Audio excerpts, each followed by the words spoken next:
Business culture and the culture that we operate in the office in Twitter in Dublin is very important to me. I think about it a lot, and I think of one of my roles as a leader as being to create an environment in which people can perform.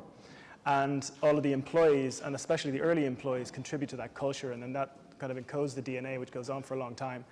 I don't think that business culture, the culture that we have worked very hard to achieve in Twitter in Dublin and that I've seen in other companies in Silicon Valley, I just don't think that's consistent with anything but a yes vote. The tech business, the tech industry is a global industry, and it is incredibly intense, incredibly competitive. And if we're going to compete as a nation, we need to be able to attract and retain the very, very best people on the planet to come and work here in this country, and not putting barriers in the way of any form whatsoever. In fact, quite the opposite, giving them encouragement and support and incentives to come together with their families and their loved ones is so important. And for that reason, I'm very happy and delighted to be able to speak out and strongly endorse a yes vote. The success or otherwise of our business depends largely on how innovative the software developers are in Venetics. And if you look at the kind of HR issues that we have to consider to create that innovative environment, the legal framework in the country is very relevant to that. So if our gay friends and relatives think that they're inhibited in coming to work and expressing themselves fully because the law of the land tells them that it's okay to discriminate against them, then it just makes it every bit harder for us to create that kind of innovative environment that we need. I think in the long run, people perform better when they can be themselves. And people perform better when you can somehow challenge them, but also support them. And I think some businesses get the challenge part right, very difficult objectives and a little bit of pressure. That can be good. It has to be coupled with support. And I think there's nothing more supportive than removing obstacles for somebody to be themselves.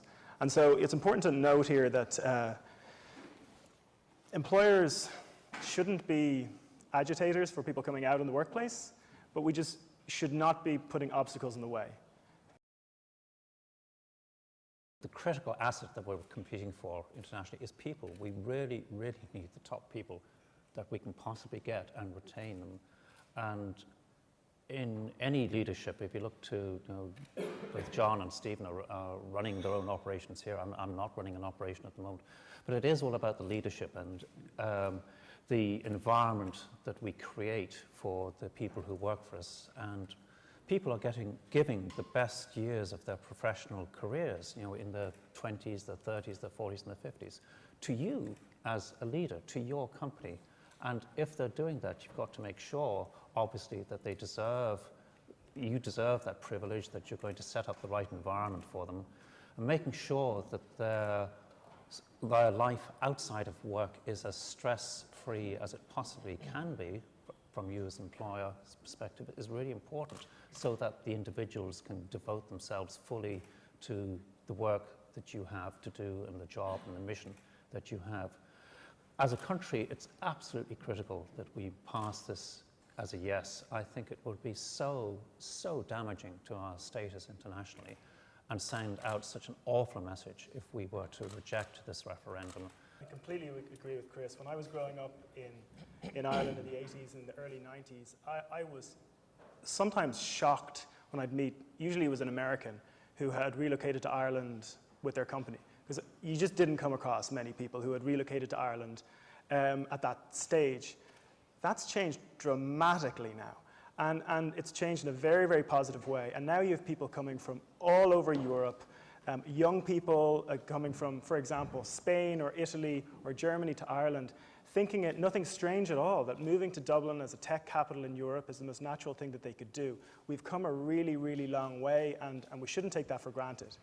But if on the 23rd of May, that the international headlines are that we, through a vote of the people, have voted against this, it can only do damage to that, I think, working assumption that young people around Europe will have today about Ireland being a forward-looking country.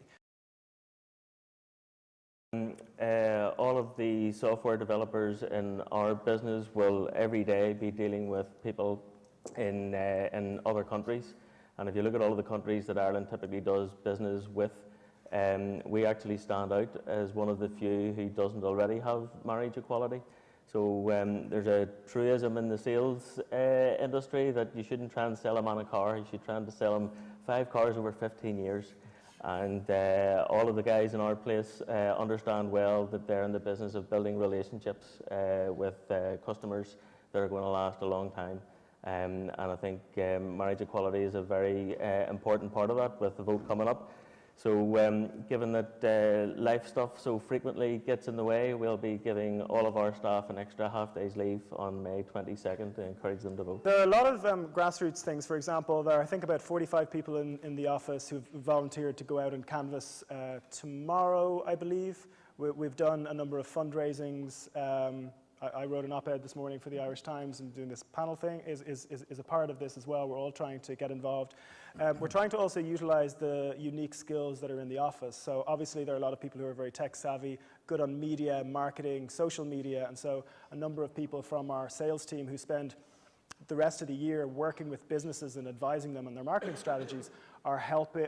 They've put together a webinar, an online sort of presentation to help people who are campaigning for a yes vote to get the message out and use new media, digital media in interesting ways. Equality isn't just good for innovation, it's good for investment and good for jobs, and everyone likes jobs. People do their best work when they feel comfortable being themselves. I'm going to add one as well, and that is that talent is crucial. The best talent is crucial to Ireland, and talent loves tolerance, diversity, and inclusion.